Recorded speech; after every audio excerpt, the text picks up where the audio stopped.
Why is Dad moving your furniture, Grandma? Those innocent words from my 8-year-old grandson Charlie would unravel a web of deception that had been carefully woven around me for months.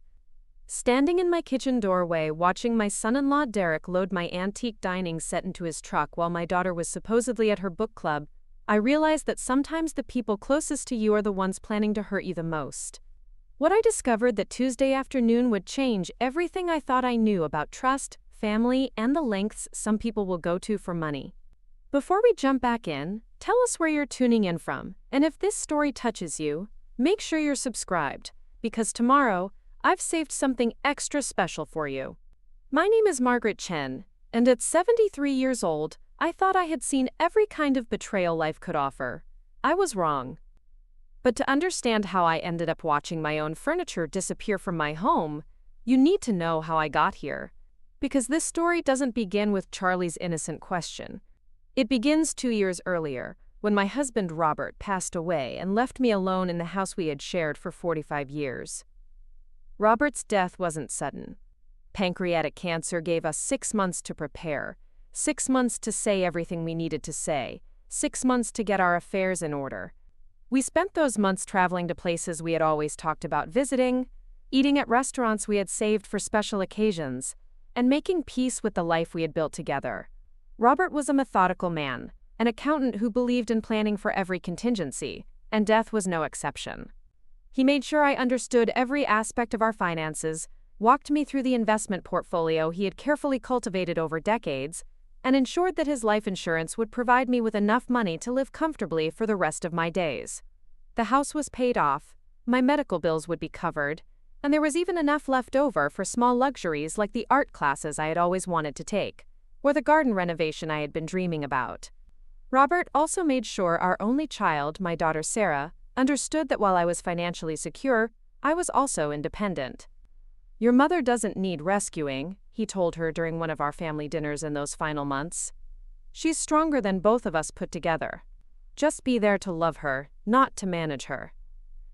Sarah had nodded and promised, tears in her eyes, that she would respect my independence while being available whenever I needed her. For the first year after Robert's funeral, that's exactly how it worked. Sarah, her husband Derek, and their son Charlie would visit every Sunday for dinner. We would talk, laugh, share stories about Robert, and gradually adjust to our new normal. Sarah would check if I needed anything from the store, but she never made me feel helpless or incapable. Derek was polite but distant, which I attributed to grief. He and Robert had gotten along well, bonding over their shared love of baseball and home improvement projects. Charlie was my bright spot during those dark months. At 6 years old when Robert died, he had handled the loss with the resilience children often show. He would climb onto my lap during our Sunday visits and tell me elaborate stories about his week at school, his friends, his dreams about becoming an astronaut or a dinosaur expert, depending on his mood. He helped me plant new flowers in Robert's memory garden and would always remember to water them when he visited. The house felt too quiet without Robert, but it was still my sanctuary. Every room held memories of our life together. The kitchen where Robert had surprised me with breakfast in bed on countless Sundays. The living room where we had danced to our wedding song on every anniversary. The study where Robert had worked on our taxes and investments, teaching me everything I needed to know about managing our money. The master bedroom where we had talked late into the night about our hopes, fears, and dreams for decades. I wasn't ready to downsize or move into some sterile retirement community. This house was where I belonged, surrounded by the antique furniture Robert and I had collected during our travels, the artwork we had chosen together, the books we had shared, the china we had received as wedding gifts and used for every special occasion. Everything in this house had a story, a memory, a piece of our hearts attached to it. The loneliness was real, but it was bearable. I joined a widow's support group at our church, started taking those art classes Robert had insisted I would love, and discovered I had a talent for watercolor painting that I never knew existed. I made new friends, women who understood what it meant to rebuild your identity after losing your life partner. We would meet for coffee, attend cultural events together, and provide each other with the kind of support that only comes from shared experience. I also threw myself into volunteering at the local animal shelter, something Robert and I had always said we would do when we retired. Working with abandoned animals gave me purpose and reminded me that there was still love to give and receive in this world. The staff there appreciated my dedication, and I felt useful, needed, in a way that made the empty house more tolerable when I returned home each evening. Everything changed when Derek lost his job 18 months after Robert's death. Sarah called me on a Tuesday morning, her voice shaky with worry. Derek's construction company had lost several major contracts due to the economic downturn, and they were laying off employees with the least seniority. Derek had only been with the company for 3 years, so he was among the first to go. "Mom, I don't know what we're going to do," Sarah said, and I could hear Charlie chattering in the background, probably getting ready for school. "Derek's unemployment benefits won't cover the mortgage, and I'm only working part-time at the clinic. We've got maybe 2 months of savings, and that's if we cut everything to the bone." My heart ached for them. Sarah worked as a dental hygienist, but she had reduced her hours when Charlie started school so she could be more available for him. Derek was a skilled carpenter, but construction jobs were becoming increasingly scarce in our area. They had bought their house just before Charlie was born, stretching their budget to get into a good school district, and now that decision was coming back to haunt them. "Have you looked into other options?" I asked. "Maybe Derek could do freelance work, handyman jobs, anything to bring in some income while he looks for something permanent? He's trying, but there's so much competition. Everyone's desperate for work right now. And the freelance stuff doesn't pay enough to cover our mortgage." Sarah's voice broke slightly. "Mom, I hate to even ask this, but would you consider letting us move in with you temporarily? Just until Derek finds something steady. We could pay you rent, help with the household expenses, and Charlie loves spending time with you." The request caught me completely off guard. Robert and I had always maintained our independence from Sarah and Derek, and they had seemed to prefer it that way. We helped each other when needed, but we all valued having our own space. The thought of sharing my house, of losing the quiet sanctuary I had created in my grief, felt overwhelming. But this was my daughter, my only child, asking for help during a genuine crisis. And Charlie was my only grandchild, a bright, loving boy who deserved stability and security. How could I say no to family when they needed me most? "Of course," I heard myself saying, "you can stay as long as you need to. The guest rooms upstairs haven't been used since your father died. It might be nice to have some life in this house again." Sarah started crying with relief. "Thank you, Mom. Thank you so much. We'll make this work, I promise. And we won't be in your way. Derek's already talking about doing some improvements around the house as payment for letting us stay. You know how he loves projects." Preparing and narrating this story took us a lot of time. So if you are enjoying it, subscribe to our channel. It means a lot to us. Now, back to the story. Idea of Derek working on house projects actually appealed to me. Robert had always handled the maintenance and repairs, and since his death, I had been putting off several tasks that needed attention. The back deck needed refinishing, the guest bathroom faucet had been dripping for months, and the garage needed organizing. Having Derek around to tackle these projects would be helpful, and it would give him something productive to do while he searched for work. Sarah, Derek, and Charlie moved in on a Saturday in October. I had spent the week preparing the upstairs bedrooms, making sure they had everything they needed to feel comfortable. Charlie was thrilled to have his own room at Grandma's house, and he immediately began decorating it with his action figures and drawings. Sarah was grateful, but clearly stressed about the situation, constantly apologizing for the inconvenience and promising it would be temporary. Derek seemed different from the beginning. The polite distance he had maintained during our Sunday visits was replaced by something else, something I couldn't quite identify. He was more familiar, more casual about touching my things, rearranging furniture to make room for their belongings, commenting on my habits and routines in ways that felt slightly invasive. "You sure have a lot of nice things, Margaret," he said on their first day, running his hand along the mahogany dining table Robert and I had bought during our trip to England 20 years earlier. "This furniture must be worth a fortune. You ever think about downsizing, getting something more practical?" The comment rubbed me the wrong way, but I told myself he was just making conversation, maybe feeling awkward about the living arrangement. Robert and I collected these pieces over the years, I said.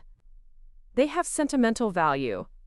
Derek nodded, but something in his expression suggested he was calculating monetary value rather than appreciating sentimental worth. Well, if you ever decide to sell any of it, I know some people who deal in antiques. Could probably get you top dollar. I changed the subject, but the interaction left me feeling unsettled. Over the following weeks, Derek made similar comments about other items in my house. The crystal chandelier in the dining room, the Persian rug in the living room, the collection of vintage jewelry Robert had given me over the years. Each time, he would mention their potential resale value or suggest that I might want to consider selling them for practical reasons. Meanwhile, Derek's job search seemed to be going poorly. He would leave the house each morning, supposedly to visit construction sites and meet with potential employers, but he often returned home by early afternoon with no concrete leads. He started spending more time on his laptop, claiming he was applying for jobs online, but I noticed he seemed to be browsing other websites as well, sites that appeared to be related to antiques and collectibles. Sarah was working longer hours at the dental clinic, picking up extra shifts to help with their financial situation. This meant Derek was home alone with me more often, and his behavior became increasingly concerning. He would wander through the house when he thought I was napping or in the garden, and I began noticing that he was paying particular attention to my most valuable possessions. One afternoon, I caught him photographing my grandmother's china cabinet with his phone. When I asked what he was doing, he claimed he was just admiring the craftsmanship and wanted to show Sarah how beautiful it was, but something about his explanation felt rehearsed, dishonest. "Those dishes belong to my grandmother," I told him. "They're one of the few things I have left from my childhood. My mother passed them down to me, and someday they'll go to Sarah." Derek nodded enthusiastically. "That's exactly what I was thinking. Sarah would love to know more about the family history behind these pieces. Maybe we should get them appraised, for insurance purposes. Make sure they're properly protected."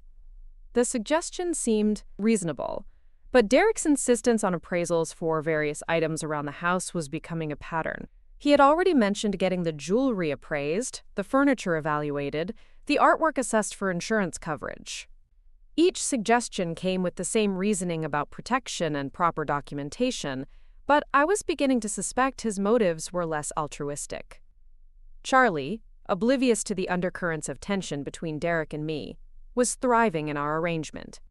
He loved having two homes, his regular room upstairs and the living spaces downstairs where he could spread out his toys and games. He helped me with my watercolor paintings, listened to stories about his grandfather, and brought an energy to the house that I had missed since Robert's death. But Charlie also began making innocent observations that added to my growing unease about Derek's behavior. "Dad spends a lot of time looking at your stuff, Grandma," he mentioned one evening while we were working on a puzzle together. "He takes pictures of everything. Mom says he's just curious about old things." Another time, Charlie asked why his dad was always on the computer looking at selling websites when he was supposed to be looking for jobs. "He showed me pictures of furniture that looks just like yours, Grandma." He said he was learning about antiques. These comments from Charlie, combined with my own observations, created a picture I didn't want to believe. Was Derek actually planning to sell my possessions? Was he using our living arrangement to case my house, documenting my valuables for some future scheme? The thought seemed paranoid, disloyal to my daughter and grandson, but the evidence was becoming harder to ignore. 3 months into their stay, Derek's behavior escalated. I came home from my art class one Thursday to find him in Robert's study, going through the filing cabinet where I kept important documents. He had papers spread across the desk, including insurance policies, investment statements, and legal documents that were none of his business. "What are you doing?" I asked, my voice sharper than I intended. Derek looked up without any apparent shame or embarrassment. "Sarah asked me to help organize your financial documents. She's worried about you managing everything on your own, and I have experience with this kind of paperwork from my construction business." This was a lie. Sarah had never expressed concern about my ability to manage my finances, and she certainly hadn't asked Derek to go through my private papers. I had been handling these documents perfectly well for over a year since Robert's death, with occasional guidance from our family attorney and financial advisor. "Please put those papers back where you found them," I said firmly. I didn't give anyone permission to go through my personal documents. Derek's expression shifted slightly, showing a flash of irritation before he resumed his concerned son-in-law act. Margaret, I'm just trying to help. Sarah's worried about you, even if she hasn't said it directly. Managing finances can be overwhelming at your age, and we want to make sure you're protected. The phrase "at your age" hit me like a slap. I was 73, not 93, and I had been successfully managing complex financial decisions for decades. Robert and I had built our retirement security through careful planning and smart investments, and I had continued that tradition after his death with the help of qualified professionals. I'm perfectly capable of managing my own affairs, I said coldly. And if Sarah has concerns, she can discuss them with me directly instead of sending you to rifle through my private papers. Derek gathered up the documents with obvious reluctance. I understand you want to maintain your independence, Margaret, but family means looking out for each other. Sometimes that means accepting help, even when you don't think you need it. That evening, I had a serious conversation with Sarah about Derek's behavior.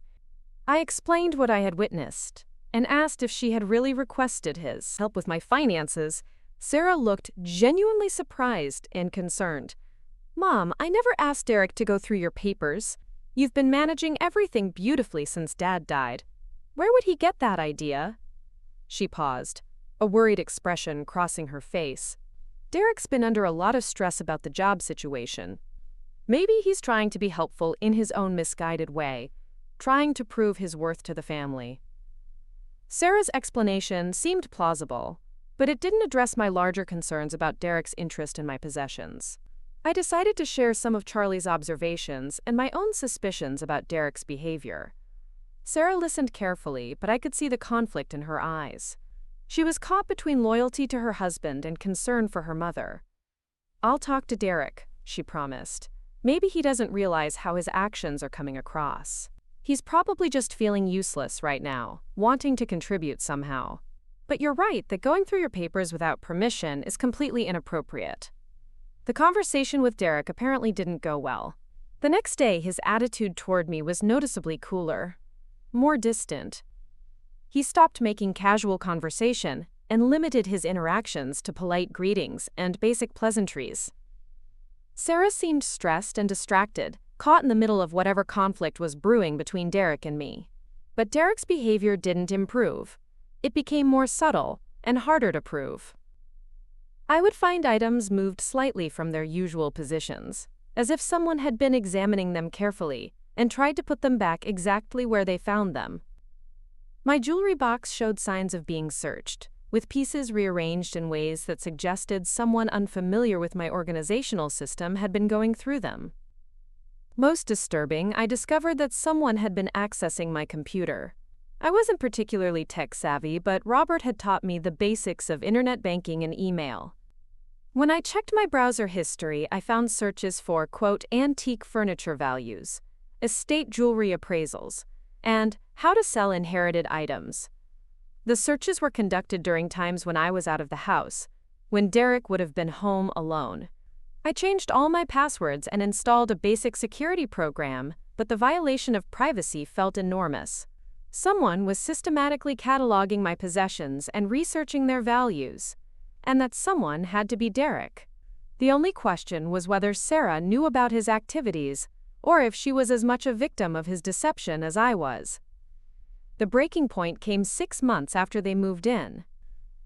I had planned to spend the day at the art studio, working on a large watercolor piece for an upcoming show.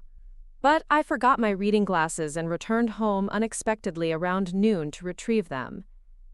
What I found in my driveway made my blood run cold.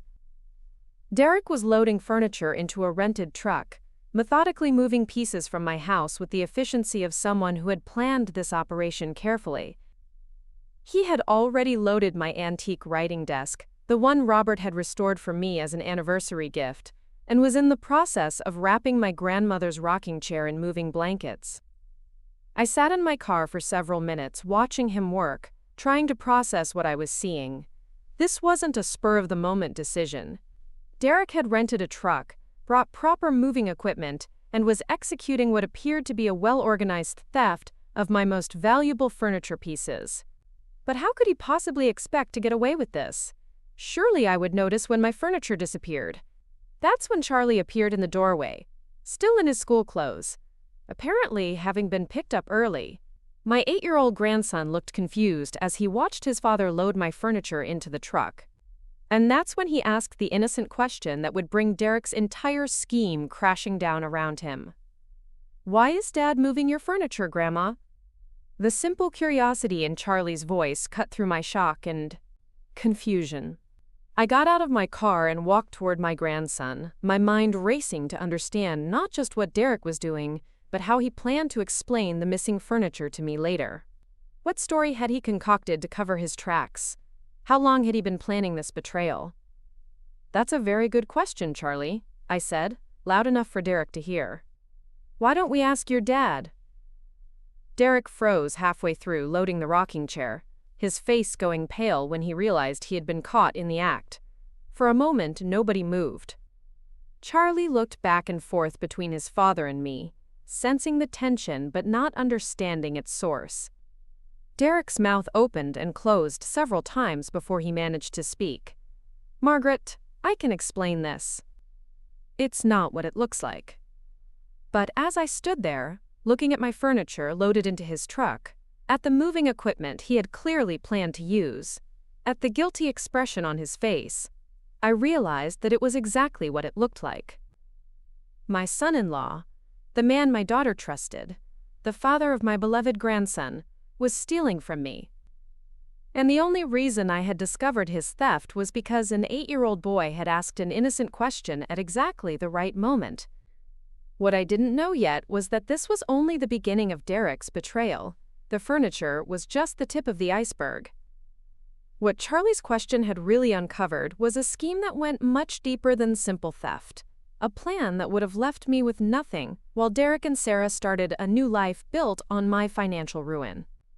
But I'm getting ahead of myself. First, I had to deal with the immediate crisis of confronting Derek about what I had caught him doing. The next hour would reveal truths that would shatter my family and force me to make decisions I never thought I would face. Sometimes the people who are supposed to protect you are the ones you need protection from. And sometimes it takes the innocent eyes of a child to see through the lies that adults tell themselves about love, loyalty, and family.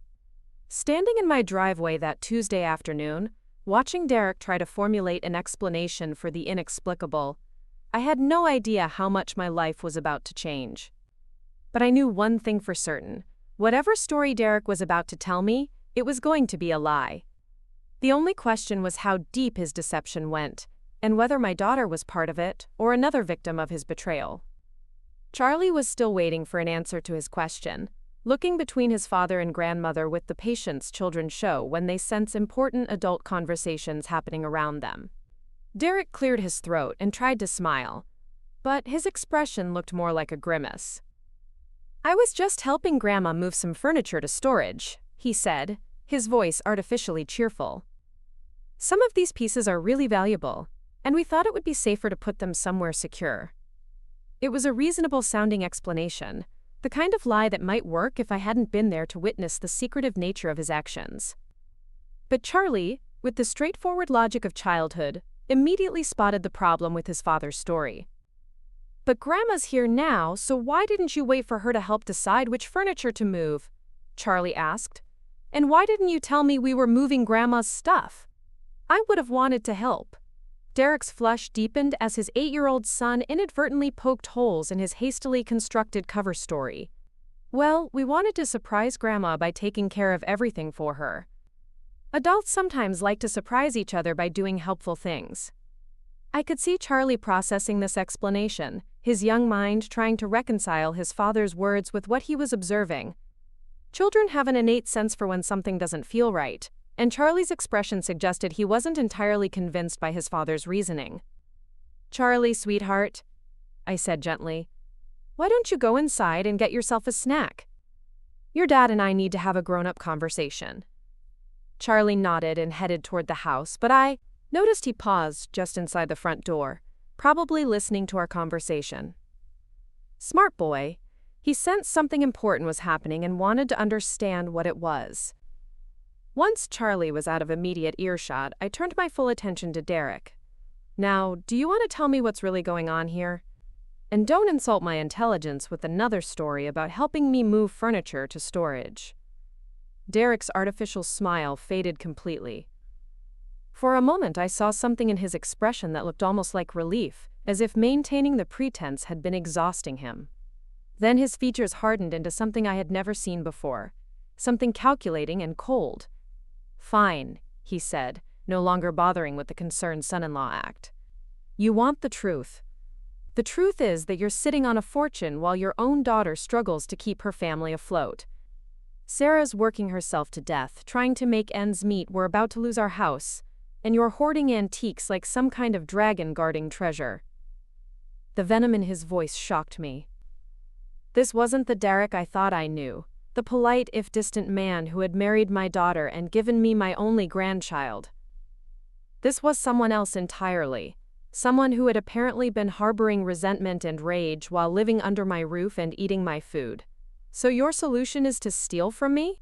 I asked, trying to keep my voice steady, despite the adrenaline coursing through my system. "I'm not stealing anything," Derek snapped. "I'm liquidating assets that are just sitting here collecting dust while real people have real problems. You don't need all this stuff, Margaret. You're one person living in a house big enough for 6 people, surrounded by furniture worth more than most people make in a year." The entitlement in his statement was breathtaking. Derek had decided that my possessions were somehow his to redistribute, that my financial security was unfair in light of his family's struggles.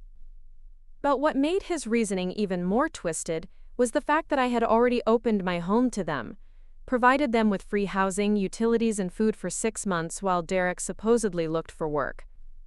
"I've been supporting your family for half a year," I pointed out. "You're living in my house rent-free, eating my food, using my utilities. How is that hoarding wealth?" Derek's laugh was bitter and unpleasant. 6 months of free rent doesn't solve our long-term problems. We need real money, enough to get back on our feet and stay there. You've got millions tied up in investments and insurance policies, plus all this antique furniture just gathering dust. A few pieces sold to the right collectors could set us up for years." The casual way he discussed selling my possessions, as if they were his property to dispose of, made my stomach turn. These weren't just valuable antiques to me. They were the physical remnants of my life with Robert, the tangible connections to our shared history. The writing desk he was stealing had been where Robert wrote me love letters during his business trips. The rocking chair had been my grandmother's, where she rocked my mother to sleep, where I had rocked Sarah as a baby. These things aren't just investments, Derek. They're family heirlooms, pieces of our history. They belong to Sarah, not to you. Sarah will get them eventually anyway, Derek said with a shrug. I'm just accelerating the timeline. Besides, she agrees with me that you're being unreasonable about money. We've talked about this extensively. This claim hit me like a physical blow. Was Sarah really part of Derek's scheme? Had my own daughter been discussing my finances behind my back, planning to pressure me into liquidating my assets for their benefit? The thought seemed impossible, but Derek's confidence suggested he wasn't making empty claims. Sarah knows you're stealing my furniture? I asked, dreading the answer. Derek's smirk told me everything I needed to know before he spoke. Sarah knows we need money and that you have more than you could ever spend. She may not have approved of my specific methods, but she understands the necessity of taking action when you refused to help us voluntarily. The betrayal felt complete and devastating. Not only was Derek stealing from me, but he was doing it with my daughter's knowledge, possibly with her blessing. I thought about all the conversations Sarah and I had shared over the past months, all the times she had thanked me for letting them stay in my house, all her promises that the arrangement was temporary. Had it all been lies? Had she been manipulating me while Derek planned to rob me blind? Where is Sarah now? I asked. Picking up boxes from the storage unit we rented, Derek replied casually. We figured it would be easier to move everything in stages, a few pieces at a time, so you wouldn't notice right away. Today was supposed to be the first load. The premeditation of their scheme was staggering. This wasn't a desperate, spur-of-the-moment decision. Derek and Sarah had planned this theft carefully, renting storage space, coordinating their schedules, developing strategies to avoid detection. They had been living in my house, eating my food, accepting my generosity while plotting to rob me systematically. "How long have you been planning this?" I asked. Derek checked his watch impatiently, as if our conversation was an inconvenience interfering with his theft schedule. "A few months." Sarah didn't want to do it at first, but she came around when she realized you weren't going to help us willingly. "You made it clear that your precious antiques were more important than your own family's financial survival." This was a complete distortion of reality. I had never refused to help Sarah and Derek. They had never asked for direct financial assistance beyond the housing I was already providing. Derek was rewriting history to justify his actions, creating a narrative where I was the selfish villain and he was the desperate hero fighting for his family's survival. "You never asked me for financial help," I pointed out. "If you had explained your situation honestly, we could have worked something out together." Derek's expression turned contemptuous. "Right, like you would have just handed over $50,000 to solve our problems. You've made it clear that every penny of Robert's money is yours and yours alone. Sarah's your only child, but you act like she's some distant relative who doesn't deserve to benefit from the wealth her father helped create." The accusation was both untrue and deeply unfair. Robert's money was indeed mine, legally and morally, but I had never suggested that Sarah wouldn't inherit everything when I died. I had simply expected to live out my life with dignity and independence, managing my own affairs, until I was no longer able to do so. The idea that I owed Derek immediate access to my assets because he had married my daughter was absurd. More importantly, Derek's math was revealing. He had mentioned $50,000 specifically, suggesting that he and Sarah had calculated exactly how much they needed, and exactly which of my possessions they planned to sell to raise that amount. This wasn't a vague plan to steal some furniture. It was a detailed financial scheme with specific targets and goals. "You've already decided which pieces to sell and how much you expect to get for them," I said. It wasn't a question. Derek's smile was coldly triumphant. "I've done my research. The dining set alone is worth $20,000 to the right collector. Add in the rocking chair, the writing desk, that crystal chandelier, and a few pieces of your jewelry, and we're looking at enough money to save our house and start over somewhere else." "Start over somewhere else?" I repeated. "You're planning to leave town?" "San Diego," Derek said without hesitation. "I've got a job opportunity there, construction work with a company that builds luxury homes. The pay is twice what I was making here, and the cost of living is manageable if you know where to look. But I need money to relocate the family, put down deposits on a new place, get Charlie enrolled in a good school." The casual way Derek discussed uprooting Charlie from his current school, his friends, his familiar environment, made me realize how little he cared about anyone's needs except his own. Charlie was thriving in his current situation, splitting time between his parents, stressed household, and my stable, loving home. Derek's plan would destroy that stability and isolate Charlie from the one grandparent who had been a constant source of love and support in his young life. "What about Charlie?" I asked. "He's happy here. He has friends, a good school, a relationship with me. You're willing to destroy all of that for money?" Derek's shrug was indifferent. "Kids adapt. Charlie will make new friends in San Diego, and he'll be better off in the long run with parents who aren't stressed about money all the time. As for his relationship with you, well, that depends on how reasonable you decide to be about this situation." The threat was unmistakable. Derek was essentially holding my relationship with my grandson hostage, suggesting that my access to Charlie would depend on my cooperation with his theft. If I reported him to the police or tried to stop him from taking my possessions, he would disappear with my grandson and ensure that I never saw Charlie again. The manipulation was breathtaking in its cruelty. Derek had identified the one thing in the world I cared about more than my possessions or even my own financial security: my relationship with Charlie. He was using my love for my grandson as leverage to coerce my cooperation with his crimes.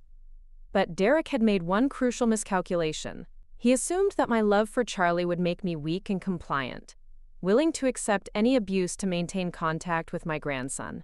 What he didn't understand was that my love for Charlie made me stronger and more determined to protect him from Derek's toxic influence. A child who grew up watching his father steal from his grandmother, who learned that love and family relationships were tools to be manipulated for financial gain, who was taught that other people's possessions were fair game when you decided you needed them more than they did, was a child whose moral foundation was being systematically destroyed. Derek wasn't just stealing my furniture, he was stealing Charlie's innocence and integrity. "You're right about one thing," I told Derek quietly. "I do love Charlie more than any possession I own, but that's exactly why I'm going to stop you." Derek's confident expression faltered slightly. "What do you mean?" "I mean, I'm not going to let you teach my grandson that stealing is acceptable when you can justify it to yourself. I'm not going to let you show him that manipulation and betrayal are valid tools for getting what you want. And I'm certainly not going to let you destroy his relationship with his mother by making her an accomplice to your crimes." Derek's face flushed with anger. "Sarah's already an accomplice, Margaret. She knows exactly what we're doing and why we're doing it. You can't drive a wedge between us by pretending she's innocent in all this." "Then let's ask her," I said, pulling out my phone. "Let's call Sarah right now and see if she really approved of you stealing my furniture while I was out of the house." For the first time since I had caught him in the act, Derek looked genuinely worried. "Don't call her. She's stressed enough about the move without dealing with your dramatics." His reluctance to involve Sarah in our conversation told me everything I needed to know. Whatever Sarah knew about Derek's plans, she didn't know about the theft happening today. Derek had lied about her level of involvement, using her name to legitimize his actions while protecting himself from accountability. I dialed Sarah's number while Derek watched helplessly. She answered on the second ring, her voice strained and tired. "Mom? Is everything okay? I'm just finishing up at the storage place." "Sarah, I need you to come home right away. There's something happening here that we need to discuss." "What kind of something? Is Charlie okay?" "Charlie's fine, but Derek is loading my furniture into a truck, and he claims you know all about it." The silence on the other end of the line lasted so long that I thought the call had been disconnected. When Sarah finally spoke, her voice was barely a whisper. "He's doing what?" The 20 minutes it took Sarah to drive home from the storage facility felt like hours. Derek had stopped talking entirely, standing beside his rented truck like a criminal caught in the act, which I suppose he was. I could see him calculating his options, probably wondering if he could finish loading the furniture and escape before Sarah arrived. But with Charlie still in the house and me blocking his path to the driver's seat, he was effectively trapped.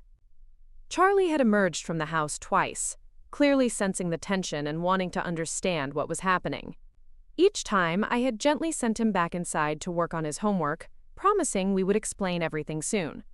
The last thing I wanted was for my grandson to witness the full confrontation between his parents, but I also knew he deserved to understand why his world was about to change dramatically.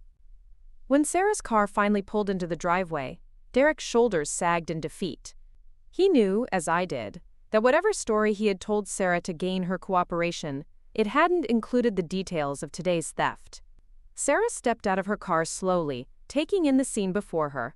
The rented truck loaded with my furniture, Derek's guilty expression, and my obvious distress. "Derek," she said quietly, "what did you do?" The disappointment in her voice was crushing, even from where I stood. This wasn't the tone of someone who had planned a crime with her husband. This was the voice of a woman realizing that the man she trusted had betrayed everyone who cared about him. Derek tried one last desperate attempt at justification. "Sarah, you know we need this money. You agreed that your mother was being unreasonable about helping us. I was just taking action while you were handling the storage arrangements." Sarah's face went pale. "Storage arrangements?" "Derek, I was returning the storage unit we rented last month because we couldn't afford to keep paying for it. I was bringing our stuff back home because we're behind on the rental fee." She looked at the truck, then at me, then back at Derek. "You told me the storage unit was for our belongings, not for Mom's furniture." The final piece of Derek's deception crumbled before our eyes. He had manipulated Sarah into believing they were downsizing their own possessions, using her practical cooperation to facilitate his theft of my belongings. Sarah had been an unwitting accomplice, helping with logistics while remaining completely unaware of Derek's real plan. "Sarah," Derek said desperately, "we can work this out. Your mother has more money than she could spend in 3 lifetimes while we're about to lose everything. A few pieces of furniture could solve all our problems." Sarah shook her head slowly, and I could see tears beginning to form in her eyes. "These aren't just pieces of furniture, Derek. This is my family's history. That rocking chair belonged to my great-grandmother. The writing desk was my father's anniversary gift to my mother. You can't just sell people's memories because you decide you need the money." "Memories don't pay mortgages," Derek shot back, his desperation making him cruel. "Your father's dead, Sarah. Your mother's gonna die eventually too, and then all this stuff will be yours anyway. I'm just accelerating the timeline so it can actually help us instead of sitting here uselessly." The callousness of his statement shocked even me. Derek was essentially arguing that since Robert and I would die eventually, our possessions might as well be redistributed immediately for his benefit. The lack of empathy, the complete disregard for emotional attachment and family bonds, revealed a side of Derek that Sarah was seeing for the first time. "Get the furniture out of the truck," Sarah said firmly. "All of it. Right now." Derek's face reddened with anger. "Sarah, be realistic. We're about to lose our house. Charlie's gonna have to change schools in the middle of the year because we can't make our mortgage payments. Your mother could solve all of this with a fraction of her wealth, but she'd rather watch her own family become homeless than part with a few antiques." I had remained silent during their exchange, wanting Sarah to see Derek's true character without any influence from me. But his continued attempts to paint me as the villain in this situation, and his willingness to manipulate Sarah's love for Charlie, finally pushed me to speak. "Derek," I said quietly, "you've been living in my house rent-free for 6 months. I've fed your family, paid your utilities, and provided you with a stable home while you looked for work. I've never once asked you for money or made you feel unwelcome. How does that make me selfish or uncaring?" Derek's expression turned venomous. 6 months of charity doesn't make up for a lifetime of hoarding wealth while your own daughter struggles. You act like you're being generous, but you're just doing the bare minimum while sitting on millions. Sarah stepped between us, her voice shaking with emotion. "Stop it, Derek. Just stop. Mom has been more generous than we had any right to expect. She opened her home to us when we needed help, and this is how you repay her? By stealing from her." "I'm trying to save our family," Derek insisted. "Someone has to make the hard decisions when everyone else is too emotional to think clearly." The arrogance of his statement was breathtaking. Derek had appointed himself the family's financial decision-maker, with the authority to redistribute my assets according to his personal assessment of who needed what. In his mind, he wasn't stealing, he was correcting an injustice, balancing the scales between my perceived excess and his family's genuine need. But Sarah was no longer listening to his justifications. She had moved to the truck and was examining the furniture Derek had loaded, running her hands over the familiar pieces with a mixture of sadness and anger. "This was Grandma's rocking chair," she said softly. "I remember Mom rocking me in this chair when I was little. And this writing desk, Dad spent months restoring this for Mom's birthday. How could you think it was okay to just take these things?" Derek's frustration was evident in his voice. "Because they're things, Sarah. Just objects. They can't help Charlie stay in his school or keep us from losing our house. Your emotional attachment to furniture is going to destroy our family's future." The way Derek dismissed the emotional significance of family heirlooms revealed a fundamental difference in values that I wasn't sure any marriage could overcome. For Sarah and me, these possessions represented love, history, continuity across generations. For Derek, they were simply assets to be liquidated when convenient. Charlie chose that moment to appear in the doorway again, his 8-year-old face serious with concern. "Mom, why is everyone upset? Dad said he was helping Grandma, but everyone looks mad." Sarah knelt down to Charlie's eye level, her voice gentle despite her obvious distress. "Sweetheart, there's been a misunderstanding. Dad thought he was helping, but he made a mistake. We need to put Grandma's furniture back where it belongs. Charlie looked confused. But Dad said Grandma wanted to move her furniture to storage. Was that not true? The innocence of the question highlighted the most disturbing aspect of Derek's scheme. He had been lying to Charlie, teaching him that deception was acceptable when adults decided it served a greater purpose. My grandson was learning that the people he trusted most in the world couldn't be believed, that love and family loyalty were conditional based on financial circumstances. Sometimes adults make mistakes, Sarah said carefully. Dad thought he was doing the right thing, but he was wrong. We're going to fix it. Derek, perhaps realizing that his last chance to salvage the situation was slipping away, made one final desperate play. Sarah, think about Charlie's future. Think about the opportunities we could give him with enough money to start over properly. Your mother's had her life, her time with these possessions. Now it's our turn, Charlie's turn. The manipulation was so blatant, so cruel in its use of Charlie as emotional leverage, that I saw Sarah's last bit of tolerance for Derek's behavior evaporate. She stood up from Charlie's level and faced her husband with an expression I had never seen before, cold and resolute. Charlie's future depends on growing up with parents who have integrity, she said firmly. Parents who don't steal from their family members, who don't lie to their children, who don't manipulate everyone around them to get what they want. You're not protecting Charlie's future. You're destroying his ability to trust the people who are supposed to love him. Derek's facade finally cracked completely. Fine, he snarled. Keep your precious furniture and your precious principles. See how they feel when we're living in our car, because your mother was too selfish to help her own family. The threat was clear. Derek was trying to force Sarah to choose between her husband and her mother, between her family's immediate financial needs and her moral principles. He was counting on her love for Charlie and her fear of homelessness to override her objections to his theft. But Derek had miscalculated again. Sarah's expression didn't waver as she responded to his ultimatum. We're not going to be living in our car, Derek, because I'm going to get a full-time job and we're going to solve our problems honestly. And we're going to start by moving back to our own house and dealing with our situation like adults instead of thieves. Derek stared at his wife in apparent shock. You're choosing her over me? Over our marriage? I'm choosing right over wrong, Sarah replied. I'm choosing to raise our son with values instead of teaching him that stealing is acceptable when you can justify it to yourself. The conversation was interrupted by the sound of cars pulling into the driveway. I turned to see 2 police vehicles arriving, their presence adding an official gravity to our domestic crisis. I realized that someone must have called them, though I couldn't imagine who. The answer became clear when my neighbor, Mrs. Patterson, approached from her house next door. She was in her 80s, sharp as a tack, and had clearly been watching the drama unfold from her window. I'm sorry to intrude, Margaret, she said, but I saw a strange man loading your furniture into a truck while you were gone, and it didn't look right to me. I called the police because I was worried you were being robbed. The irony was perfect. Mrs. Patterson, looking out for my welfare, had inadvertently provided exactly the intervention needed to stop Derek's theft. Her call had made the situation official, transforming it from a family dispute into a criminal matter that would require formal resolution. The responding officers were professional and thorough.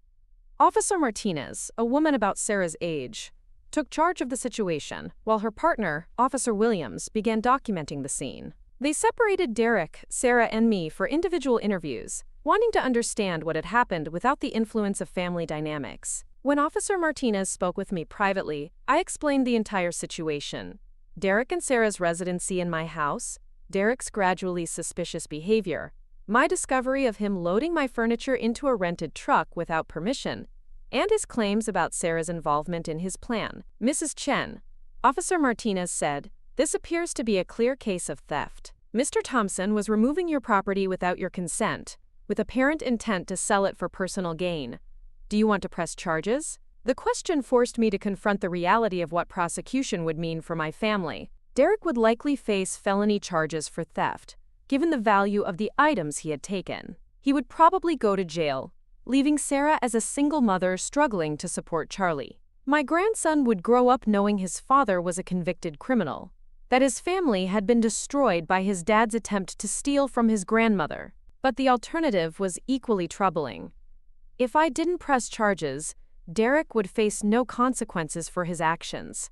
He would learn that he could manipulate and steal from family members without facing justice. Worse, Charlie would learn that some people were above the law when they could claim family relationships as justification for their crimes.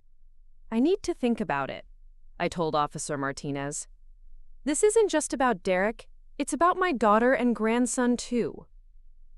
Officer Martinez nodded understandingly. Take your time. We'll need to complete our investigation regardless, but you can decide about prosecution later. While the officers continued their work, Sarah approached me with tears in her eyes. Mom, I'm so sorry. I had no idea what Derek was planning. I thought we were just organizing some of our own belongings for storage because we couldn't afford the rental fee.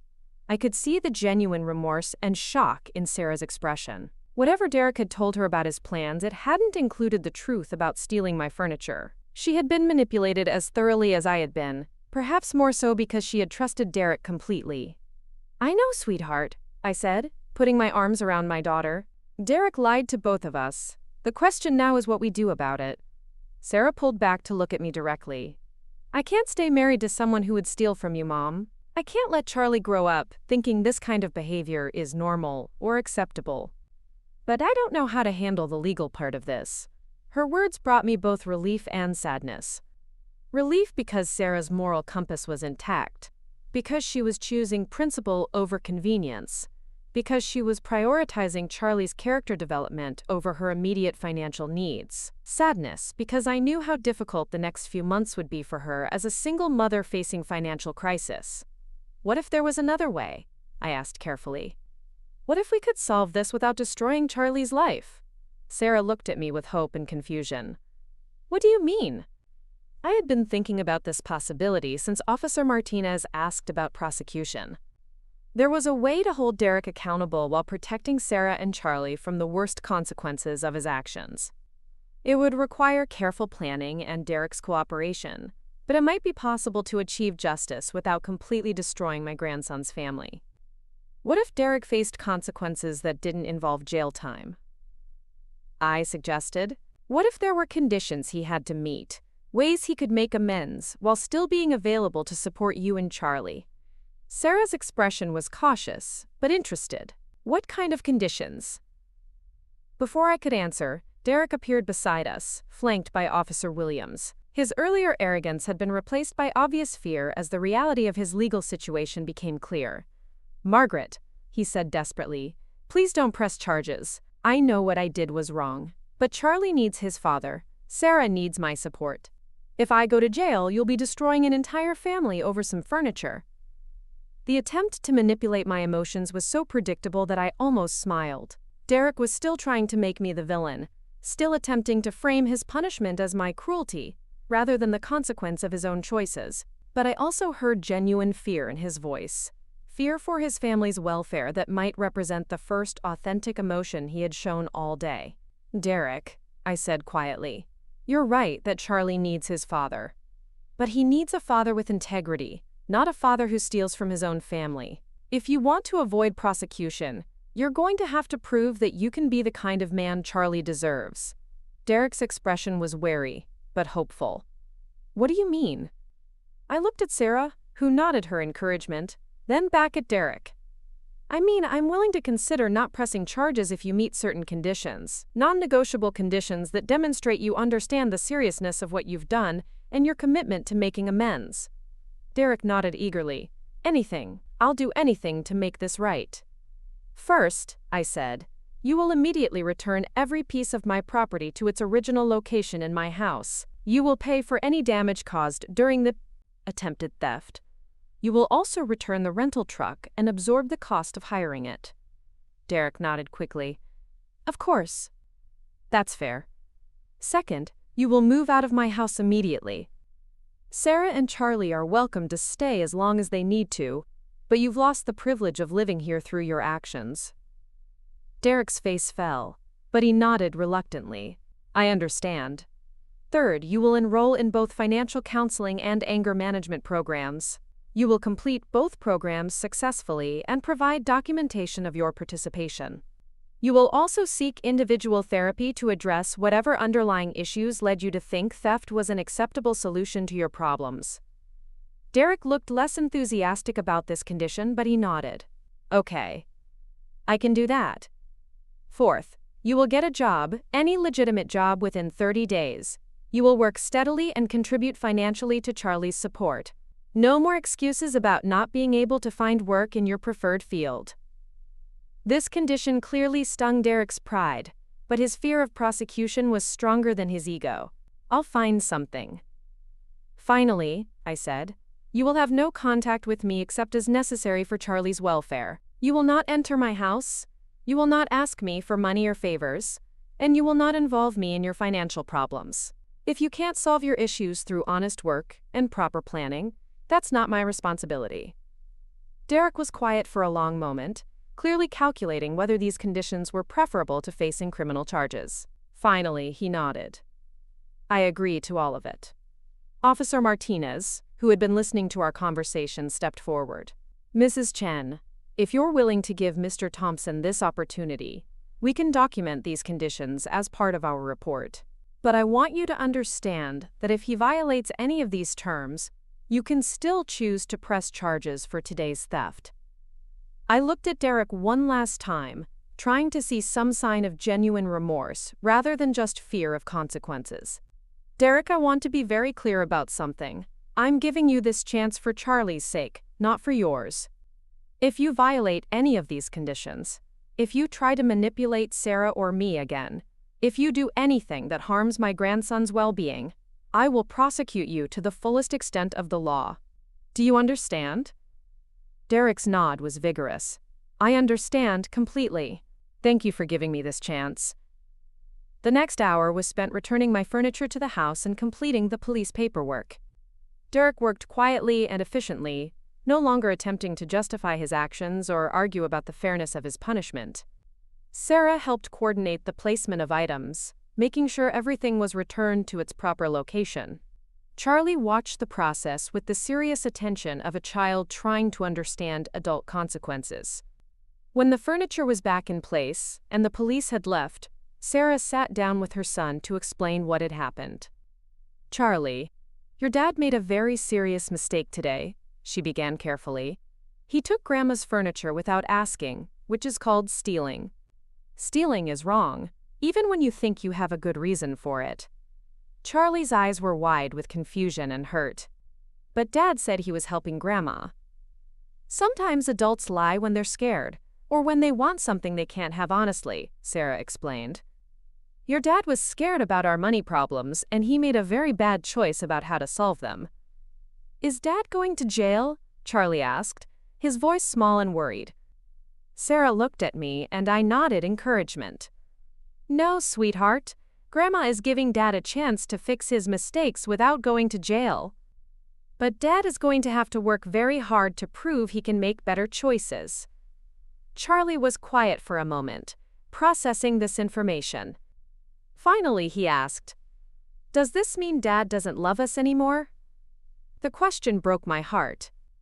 At 8 years old, Charlie was trying to understand how someone who loved him could also be capable of such betrayal. Sarah's answer was perfect in its honesty and reassurance. Dad loves you very much, Charlie. But sometimes people who love us still make bad choices that hurt us. Love doesn't mean never making mistakes. It means working hard to fix your mistakes and do better next time. Over the following days, Derek began meeting the conditions I had set. He found a small apartment across town, enrolled in the required counseling programs, and started applying for jobs with a desperation that suggested he finally understood the seriousness of his situation. Sarah filed for separation, making it clear that any reconciliation would depend on Derek's ability to demonstrate genuine change over a sustained period. The most difficult part was watching Charlie adjust to his new reality. His father was no longer living with them, his family's financial situation remained precarious, and he had learned that adults could lie and betray trust in ways he had never imagined possible. But Charlie also showed remarkable resilience. finding comfort in the stability of his relationship with Sarah and me. 3 weeks after the theft attempt, Derek found a job with a landscaping company. The work was physically demanding and paid significantly less than his previous construction position, but it was honest employment that allowed him to begin contributing to Charlie's support. He also began showing up to his counseling sessions and therapy appointments, though I suspected his motivation was more about meeting legal requirements than genuine personal growth. Sarah, meanwhile, increased her hours at the dental clinic and began exploring additional training that might qualify her for higher-paying positions.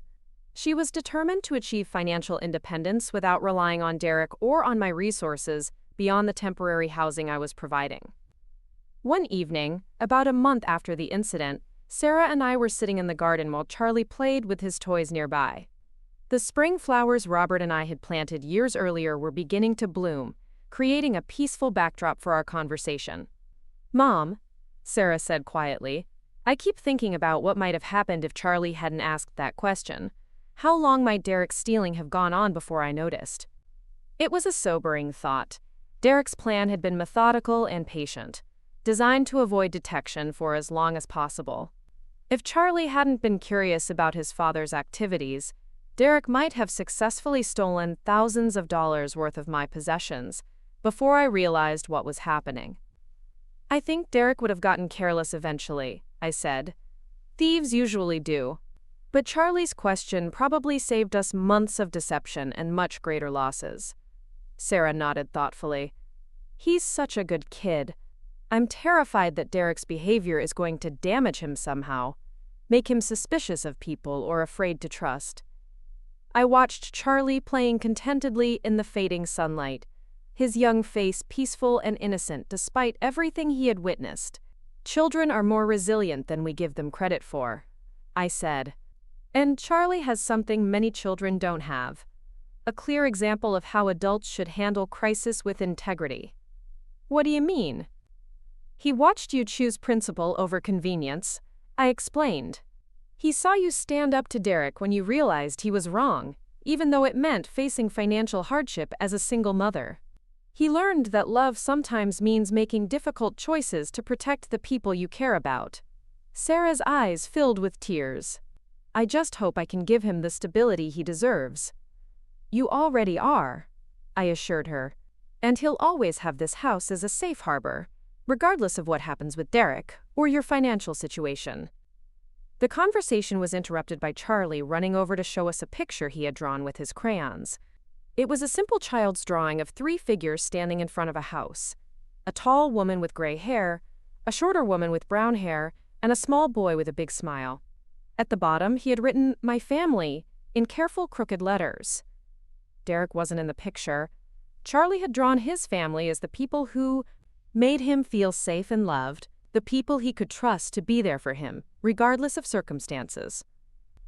It was a powerful reminder that families are defined not by blood relationships or legal obligations, but by love, loyalty, and mutual support. 6 months later, Derek was still meeting the conditions I had set, though his compliance seemed mechanical rather than inspired by genuine change. He had a steady job, was attending his counseling sessions, and was contributing financially to Charlie's support. But his interactions with Sarah remained strained, and his few conversations with me were formal and distant. Sarah had been promoted to a full-time position at the dental clinic and was taking evening classes to become a dental hygienist supervisor. Her independence and confidence were growing steadily, and she had begun talking about finding her own apartment once she saved enough for a security deposit. Charlie was thriving. His grades remained excellent, he had made new friends in his after-school program, and he seemed to have adjusted well to his parents' separation. Most importantly, he had maintained his natural curiosity and willingness to ask questions, the same traits that had uncovered Derek's deception in the first place. One afternoon, while Sarah was at work and Charlie was at school, I received an unexpected visit from Derek. He stood on my front porch looking nervous but determined, clearly having something important to say. "Margaret, I know I'm not supposed to contact you except about Charlie, but I wanted to apologize properly," he began. "Not because I have to, but because I need to."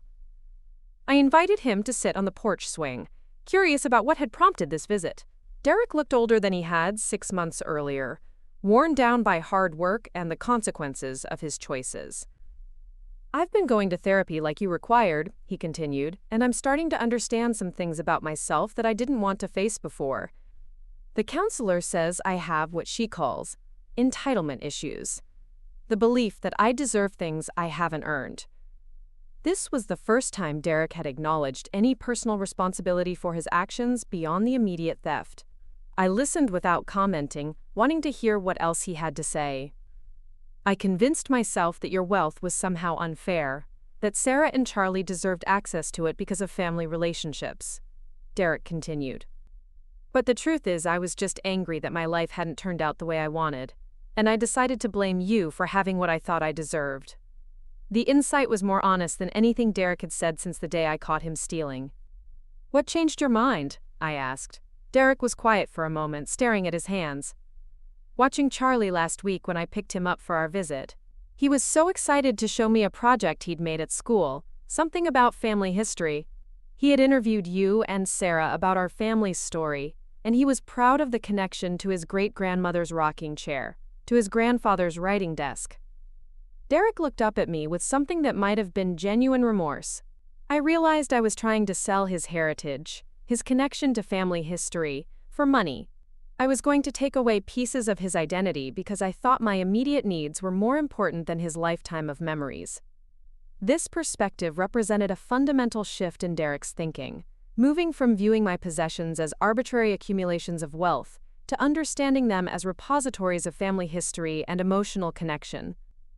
"Charlie talks about you all the time," Derek continued, "about the stories you tell him, the art projects you work on together, the way you make him feel special and loved. I was going to destroy his relationship with you because I was jealous of your financial security." Derek's voice broke slightly. "I don't know if Sarah will ever forgive me, or if I deserve forgiveness.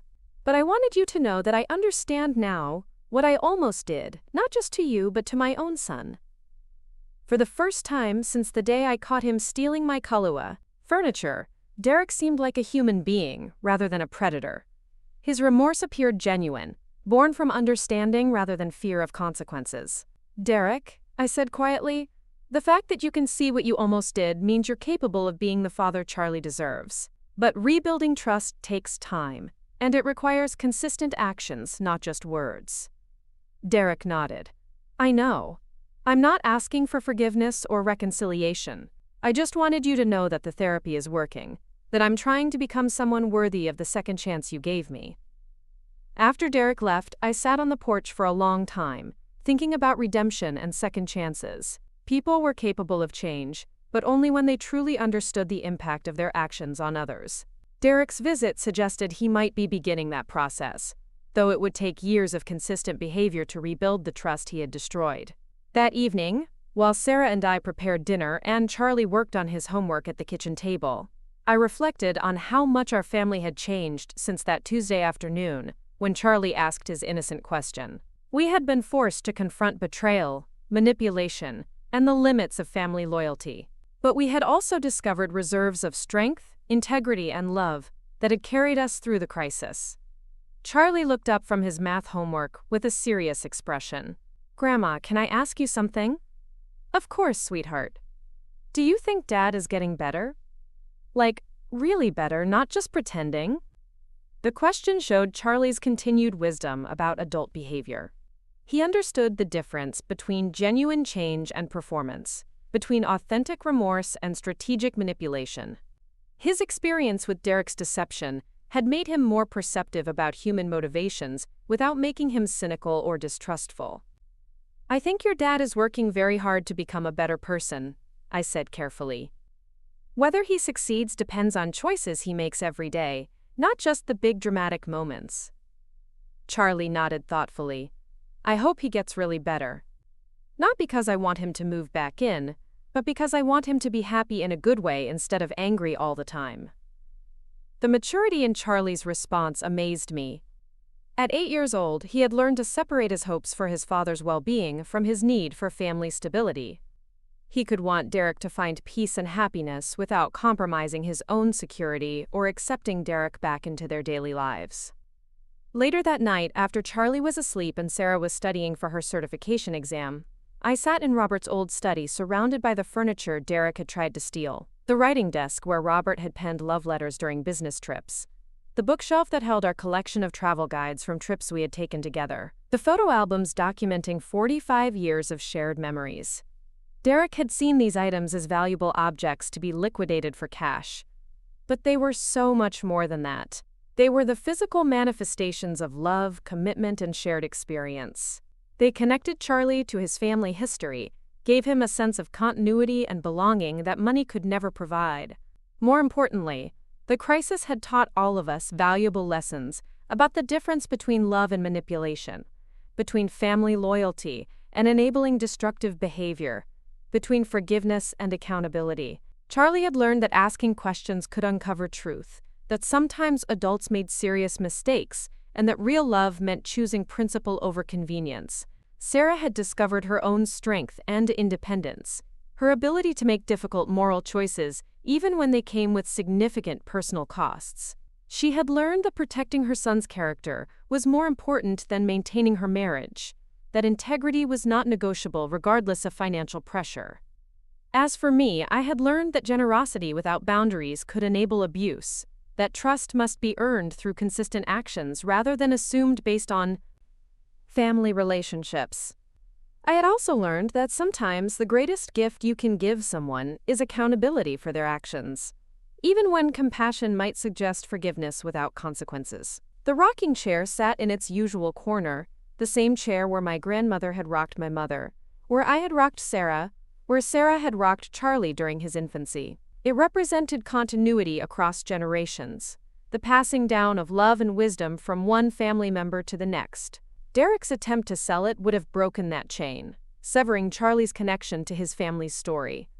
But Charlie's innocent question had saved more than furniture. It had saved our family's integrity, protected a child's moral development, and created an opportunity for genuine healing and growth. Sometimes the most important truths are revealed not through dramatic confrontations or complex investigations, but through the simple curiosity of a child who notices when something doesn't feel right. As I prepared for bed that night, I could hear Sarah reading to Charlie in his room, their voices soft and peaceful in the quiet house. Tomorrow would bring new challenges, but tonight my family was safe, honest, and whole. The furniture Derek had tried to steal would remain in our home, continuing to hold our memories and connect us to our shared history. And if Charlie ever had children of his own, he would be able to tell them the story of the day his questions saved his family's treasures. The day he learned that sometimes the smallest voices can reveal the biggest truths. The day he discovered that love means protecting the people you care about, even when it requires difficult choices. The most valuable things in life, I had learned, could not be loaded into a truck and sold to strangers. Love, integrity, family history, and moral courage were treasures that could only be protected through vigilance, wisdom, and the willingness to ask simple questions like, "Why is Dad moving your furniture, Grandma?" Up next, you've got 2 more standout stories right on your screen. If this one hit the mark, you won't want to pass these up. Just click and check them out.